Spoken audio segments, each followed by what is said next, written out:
Knowing how to fill in a contract of sale at home is a really good skill to have because it's going to stop you having to go into the real estate agent's office where you're going to be ultimately pressured into paying more. Filling in a contract of sale is actually quite easy. All you really need is the full legal names of the parties that are going to be purchasing the property, be it yourself or maybe your partner as well. You're going to need your residential address. You're also going to need to know obviously how much you're going to pay for the property, what your deposit are, and what your subjects and terms are for the offer itself.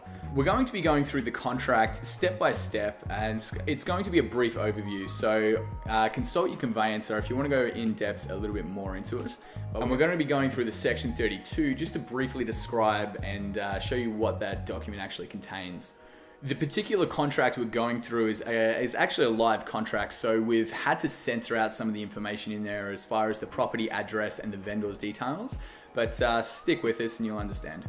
So what you're going to see here in front of us is a contract of sale to purchase a property here in Victoria. Now, each contract, the template will differ just a little bit depending on the vendor's conveyancer and what template they are using, but essentially they all contain the same information. So as you can see here at the top of the contract, it's got property address. Now we've censored this out for privacy reasons as this is currently a live contract. Down here, we've got the purchaser's details, the date it's going to be signed. We've got the vendor's details as far as the vendor's name, and this is where the vendor will sign should they accept the offer. Now, if you're expecting the real estate agent to muck you around a little bit, if you're getting a bit of a dodgy vibe off them, you can fill this in here. So it says this offer will lapse unless accepted within blank clear business days, 3 clear business days if none specified. So what I like to usually do is just go ahead and put the number 1 in there. So that means the real estate agent is going to be getting back to us within 24 hours of us submitting our offer. So he's not going to muck you around by backing and forthing and going to other buyers and trying to get more money out of them. Alrighty, so what we're going to do is fill in our names. So we've got print names of persons signing under the sign by purchaser. So my name is Matthew Haywood. Now I apologize in advance, my handwriting is quite bad, but you guys will get the gist. So Matthew Haywood. Today's date is the 26th of November 2018, that's fine. Now down here, this is the information about the cooling off period. So we're going to explain that a little bit more in depth later on. Over the page, we've got the particulars of sale. So we've got the vendor's estate agent. In this case, it's a real estate agent in Werribee named Benlaw. This is their details here. We've got the vendor's name. So this is where the vendor's name would go. Vendor's conveyancer, which is Expert Conveyancing on Watton Street in Werribee. Now we've got here the purchaser's details. So what I would advise is only fill out your name and your current residential address because you don't want the vendor harassing you personally via email or your telephone number. So just leave email and telephone number off for now. So we're going to go ahead and just fill out our name.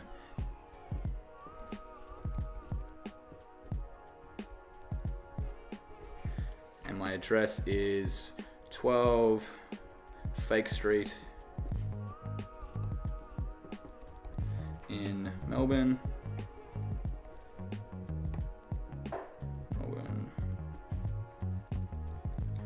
3,000. Okay, so the purchaser's conveyancer details. So this is where you would fill in your conveyancer details. It's not necessary to have a conveyancer at the time of signing the contract and submitting your offer, but once you receive notification that the vendor has accepted your offer, then it's a good idea to have a conveyancer by then. So basically, once you submit your offer, then this is the opportunity to shop around for a conveyancer.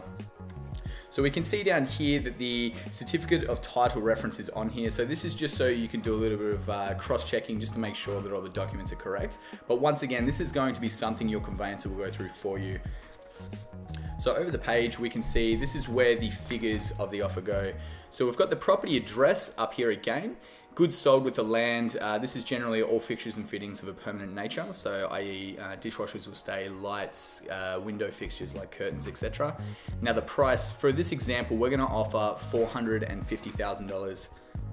So 450 with a deposit of 10%. So that's going to be 45,000.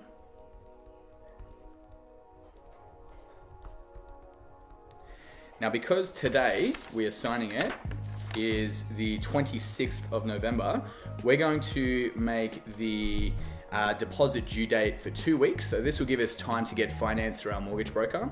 So I'm going to have this payable by the 10th of December, 2018. And the balance is going to be $405,000, and that gets paid at settlement. So I would like to settle on the 15th of January, 2019. And up here, so with the deposit, so we've got a price of $450,000, which is the offer, a deposit of 10% being $45,000, payable by the 10th of December 2018, of which blank has been paid. So usually with an offer, we submit our offer in writing with $1,000. This just adds merit to our contract. So it just means we're not here to muck around, we're genuine about this offer. Now, if our offer is accepted, this $1,000 gets subtracted from the $45,000 due here. So in actual fact, if our offer gets accepted, we've already paid $1,000. On the 10th of December, we're only going to need to pay $44,000, and then the rest is settlement. So settlement, as you can see down here, is the 15th of January 2019.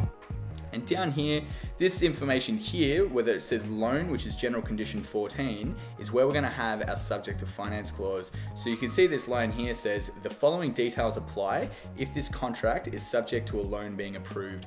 So this is going to be subject to finance as I'm going through a mortgage broker, and the broker is going to be shopping around for me. Next to the lender, I like putting any approved lender.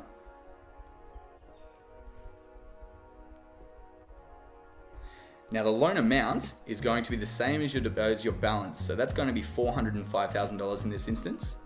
$405,000.00, with the approval date of the 10th of December 2018. Now don't stress. In the event that the mortgage broker requires an extra week to get financed, because around the end of the year, in this instance being around December, banks take a little bit longer with their applications just due to the sheer volume of them. So it is quite common for the conveyancer and mortgage broker to push out your finance clause by about a week or two should you require it. So don't stress this date here. There's a little bit of room to flex on that if need be. Finally, at the bottom of this page, you're going to see this contract does not include any special conditions unless the words special conditions appear in this box, which they do. So now that we've wrote subject to building and pest inspection, see attached, you can download off our website an actual building inspection reports clause. Now this is going to be drafted up by our lawyers, so you can download this free of charge to use, and it will look something like this. So just attach this to the contract. So it basically just says the subject is subject to the purchaser obtaining a building and pest inspection report within 7 days of the vendor signing this contract. So you've got both building report clause and pest inspection report clause. Now today's date being the 26th November 2018. Print name Matthew.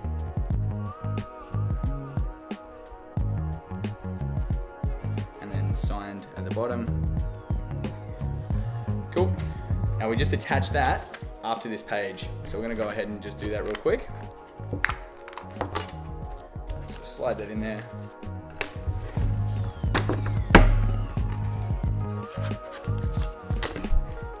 Okay.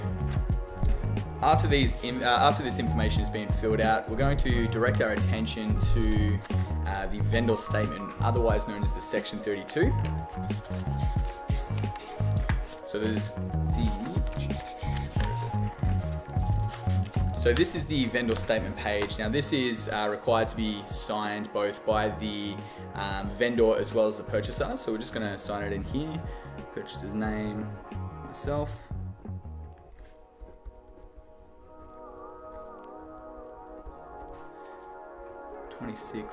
November 18, signature. Okay, so that's fine. Now the vendor statement is just going to be containing good information about the property, such as a title search. So you can see that this property has had a mortgage on it since 1996. Now this is where you'll see a caveat on the property, but there are no caveats in this instance. So a caveat might be, for example, the vendors may be going through a divorce, and one party might put a caveat on the other party preventing them from selling the home. So this is good information to research. Keeping in mind your conveyancer will do this homework for you if you're not too confident, but it's just good to know for yourself for your own reference. You're also going to see in here land description, lot 17 on plan of subdivision 306342R, parent title 10089, folio 615. Now this information here is actually corresponding to the plan of subdivision, which is the next document in the section 32. So we'll have a look for lot 17. So if we flick the page, so this is the plan number 306342R. Now over the page again, you can see actually a map of the immediate area where the property is. So the property in question was lot 17. So lot 17. So we look for lot 17 here, and here it is. We can see that the property has got a 450 square meter block with a 16.5 meter frontage, and it is approximately 27.3 meters deep. Now over the back, this is the back fence line here. The block doesn't actually have any easements, which is good. So if you're a developer looking to do a subdivision or something, an easement is definitely something to keep an eye out for. You can see over the back fence line, the homes to the rear of it actually have an easement along the back. So this is represented by this dotted line here. Now this easement in this instance would be either stormwater or sewage. They're the main easements. You also get sometimes telecommunication pits, as well as maybe gas lines, etc. Continuing through the paperwork in the section 32, you're going to be finding information like your rates notices, water bills, etc. So you can just get a bit of an understanding as to what the running costs of the property are. So we've got rates notices here, so $3.43 a quarter. Now keeping in mind, if the vendor is aged, they're obviously going to be getting a discount. If they're aged, if they're of retirement age, they're going to be getting a discount on their rates. So it may not be an accurate representation of what the rates are costing for the property. And that's pretty much it. So then at the start of the contract, all we need to do now is, if we're happy to make our offer, if we're happy with all the information in the contract, we're just merely going to sign a couple of places. So we're going to sign the first page just above our name there, and rule of thumb, everywhere where there's handwriting throughout the contract is where we're going to be signing. So we've got handwriting on this page, so we're going to just sign down the bottom. We've got handwriting, of course, on this page, so we're going to sign down the bottom again. This has been signed already. And the vendor statement, which was the last page, if I can find it, has been signed as well.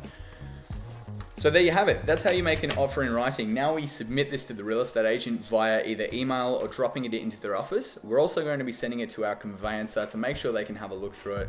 Now the important thing to remember is if you are purchasing a property not at auction, so if it's by private sale, you are entitled to a 3-day cooling off period if none of these conditions apply. But if none of these conditions apply to you, you've got 3 clear business days in which to renege on the contract for any reason. Now, if the vendor does accept, you will be liable to lose the $1,000 you were putting down, but that's okay, because you know what, at the end of the day, if the vendor accepts your offer and you're on the 2nd day of your cooling off period and work out through your conveyancer that this is a bad deal, you want to pull out of it, losing up to $1,000 is a lot better than being stuck with a $405,000 mortgage, okay? That being said, if the vendor doesn't accept the offer, you can renege on the contract regardless for any reason, and that $1,000 will be refunded to you should the vendor not accept the offer. Okay, and that's how you fill out a contract of sale here in Victoria. Thanks for watching.